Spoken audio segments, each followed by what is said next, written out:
अस्सलाम वालेकुम। आज कंस्ट्रक्शन से रिलेटेड एक हमारी क्यूरी चलती है। वैसे तो बहुत दोस्तों को हमने इसके बारे में शेयर भी किया, शायद वीडियोस में भी बताया। वो क्यूरी ये कि यहाँ पे कंस्ट्रक्शन करने के लिए कोई एनओसी की ज़रूरत है एज ए बिल्डर या एज ए कॉन्ट्रैक्टर, या कोई भी एक बंदा है खुद कंस्ट्रक्शन करना चाहता है, या वो किसी और कॉन्ट्रैक्टर को जो कहीं बैर सिटी में या कोई और उसका दोस्त है उसके थ्रू क्या वो कंस्ट्रक्शन कर सकता है या नहीं कर सकता। ये बहुत सारी क्यूरीज है। देखिए, बहरिया टाउन ने अभी तक कोई इस तरह की लिमिटेशन नहीं लगाई, ना कोई सर्टिफिकेट इशू करता है, ना किसी किस्म के अप्रूवल इशू करता है कि कौन कॉन्ट्रैक्टर है इस वक्त जो बहरिया टाउन में कंस्ट्रक्शन करना चाहता है। इस किस्म की कोई बाइंडिंग नहीं है, कोई अप्रूवल नहीं, अप्रूवल की ज़रूरत नहीं। कोई भी साहब आके यहाँ पे कंस्ट्रक्शन विला की कर सकता है। हाँ, कुछ इशू ज़रूर हैं। वो इशूज़ ये हैं कि हम मार्केट में देखते हैं कि कुछ हमारे दोस्त जो सिटी में काम करने वाले हैं या कहीं, वो फ़ौरन आके यहाँ कंस्ट्रक्शन शुरू कर देते हैं और इसको बहुत कंफर्टेबल लेके चलते हैं। जब कंफर्टेबल लेके चलते हैं तो डेफिनेटली वो वायलेशन जो है एसओपी या बायलाज की वो हो रही होती। तो जब वो वायलेशन होती है उसके बाद उनको क्या भुगतना पड़ता है ये तो वही बता सकते हैं। तो वो भुगतना बहुत मुश्किल पड़ता है।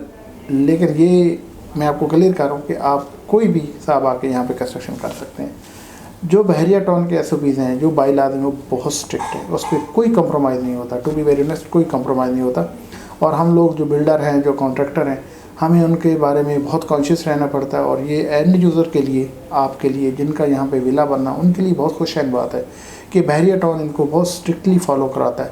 ये स्ट्रिक्टली फॉलो कराने के बहुत सारे फ़ायदे हैं। पहला फ़ायदा तो ये कि यहाँ की जो सिमेट्री है वो डिस्टर्ब नहीं होती। सारे घर, सारे विलास एक ही जैसे बने हुए हैं, एक ही जैसे उनकी एक्सटेंशन है, उनका रोड से हाइट लेवल एक ही जैसा है, उनकी जो फ्रंट रो है या बैक रो है, जो सिमेट्री है, स्ट्रक्चर है, वो एक जैसा है। दूसरा ये कि मटेरियल जो यूज़ होता है, जो स्ट्रेंथ यूज़ होती है, जैसे मैंने पहले भी डिटेल में आपको बताया था कि यहाँ पे हर स्टेज पे चेकिंग होती है, इंस्पेक्टर आके चेक करते हैं। जब हम इवन हम लोग जब बेस लेवल पे होते हैं, जब हम लोग C2 वाल को उठा रहे होते हैं, वहाँ पे जो हम लोग स्टील बाइंडिंग करते हैं, वहाँ पे जो हम शटरिंग करते हैं, उसको ना सिर्फ बहरिया टाउन का स्ट्रक्चर इंजीनियर आके चेक करता है, बल्कि हमारा जो स्ट्रक्चर इंजीनियर जिसे हमने ड्राइंग बनवाई होती है वो भी आके चेक करता है।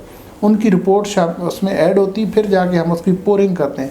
जब पोरिंग होती है उसके बाद फिर उसकी क्यूबिकल टेस्ट होता है, और वो क्यूबिकल टेस्ट जाके लेबॉर्ट्री से टेस्ट होता है। एक 7 दिनों के बाद होता है, एक 21 दिनों के बाद होता है, और उनकी रिपोर्ट बाकायदा फाइल का पार्ट होता है। जब हम फाइनल कंप्लीशन सर्टिफिकेट लेते हैं तो उसमें ये सारी चीज़ एक एक चेक होती है, और खुदा न खास्ता इसमें कोई भी एक मिसिंग हो तो बहुत बड़ी हर्डल क्रिएट होती है।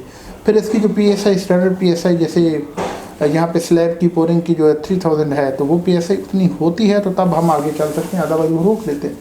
तो ये SOPs जो हैं, ये बायलाज जो हैं, इनको बहरहाल फॉलो करवाया जाता है। लेकिन अगेन आप बिल्कुल यहाँ पे आके कंस्ट्रक्शन कर सकते हैं। कोई बाइंडिंग नहीं है, कोई अप्रूवल की ज़रूरत नहीं, किसी रेफरेंस की ज़रूरत नहीं, किसी सर्टिफिकेट की ज़रूरत नहीं। तो आपसे रिक्वेस्ट है कि आप यहाँ पे कंस्ट्रक्शन करना चाहते हैं, आपका खुद कंस्ट्रक्शन कर सकते हैं, या आपका कोई दोस्त है या कोई जानने वाला उसके थ्रू करवाना चाहते हैं तो बिल्कुल करवा सकते हैं, बाइंडिंग नहीं है। इंशाल्लाह फर्दर जो भी आपकी क्यूरी होगी हम उसको रिस्पॉन्ड कर देंगे।